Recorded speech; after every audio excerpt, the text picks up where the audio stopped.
कोई ऐसा brutal revenge case आपने अगर देखा हो तो? हमारे पास एक क्लाइंट आया, अ male person approximately 35 year of as, and उसने अपनी स्टोरी सुनाई। ही सेड कि मेरा 2 महीने का कोर्टशिप पीरियड था एक गर्ल के साथ, एंड देन मैंने उसके साथ शादी कर ली।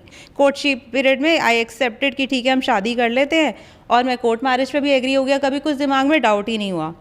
शादी के बाद भी 6 मंथ्स तक सब अच्छा चलता रहा, बहुत अच्छा चलता रहा। शादी के विद इन 1.5 ईयर हमारा एक बेटा भी हुआ। उसने बेबी बर्थ जिस दिन दिया उसके नेक्स्ट डे से बिल्कुल शिफ्ट हो गया, बिल्कुल टर्न अराउंड। हर चीज़ में लड़ना झगड़ना, आर्ग्यूमेंट करना। घर में सिर्फ 3 ही मेंबर हैं, मैं, मेरी मदर और मेरी वाइफ और बेटा, हम 4 ही मेंबर रहते थे। अचानक से एक दिन वो घर छोड़ के चली गई, हमें नहीं पता। बच्चे को साथ लेके गई, लड़ाई करके घर से गई कि मैं घर छोड़ के जा रही हूँ। 2-3 दिन में उसके पास पुलिस आ जाती और उसने केस डाला है कि मेरे को मारा पीटा गया, डोमेस्टिक वायलेंस का, फिजिकल असॉल्ट का, और उससे भी खराब केस उसने मेरी मदर के ऊपर केस डाला कि मेरी मदर ने अपने ही ग्रैंडसन को मारने की कोशिश करी, इसीलिए वो बच के घर छोड़ के भाग के गई है बेटे को लेके। मुझे पुलिस स्टेशन ले जाया गया, मुझसे क्वेश्चनिंग हुई, क्योंकि वो मेरी वाइफ वहाँ नहीं आई तो मुझे उस टाइम उन्होंने अरेस्ट नहीं किया, छोड़ दिया, बट केस डाल दिया है, केस चल रहा है। सो मुझे अब इन्वेस्टिगेट कराना, वो ये सब क्यों करा, उसने किस लिए किया। तो हमने जब इन्वेस्टिगेशन करी, फर्स्ट हमने उसके एड्रेसेस फाइंड आउट करे बैकग्राउंड चेक करने के लिए। सो वी फाउंड कि वो एक फ्लैट में रहती है, अपने बेटे के साथ रहती है, थ्रू आउट घर पर ही रहती है। हमने पास्ट बैकग्राउंड चेक करना शुरू किया। सो सबसे पहला हमारे लिए शॉक था कि वो लड़की बार डांसर थी।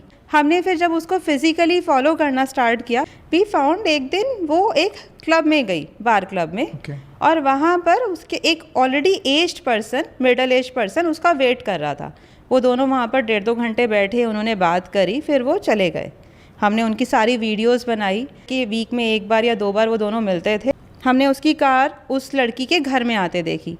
सो वी कैन मेक आउट कि डेफिनेटली इन दोनों का फिर रिलेशनशिप होगा, तभी वो इसके घर पर भी आ रहा है। हमने वो सारी वीडियोस बना के क्लाइंट को सबमिट करी। क्लब में इंक्वायरी करी तो हमें पता चल गया था कि वो उसी बार क्लब में पहले डांस करती थी, और ये जो पर्सन है उस टाइम जब वो 3 साल पहले इस क्लब में थी, उस टाइम इसके क्लाइंट हुआ करते थे। शॉकिंग ये था, क्लाइंट ने जब वो वीडियोस देखी उसने अपना सर पकड़ लिया। ही सेड जिस पर्सन के साथ इसका अफेयर चल रहा है वो कोई और नहीं, उसके अपने फादर हैं। अच्छा, साथ में नहीं रहता था ना? साथ में नहीं रहता। अगर वो उसके साथ अफेयर था तो फिर उसने आपकी लाइफ में आपसे शादी क्यों करी? क्लाइंट ने हमें पूरी स्टोरी बताई। ही सेड मैं और मेरी मदर जो केसेस आज इस लड़की ने मुझ पर डाले हैं, वही सारे केसेस मेरी मदर ने मेरे फादर के ऊपर डाले थे।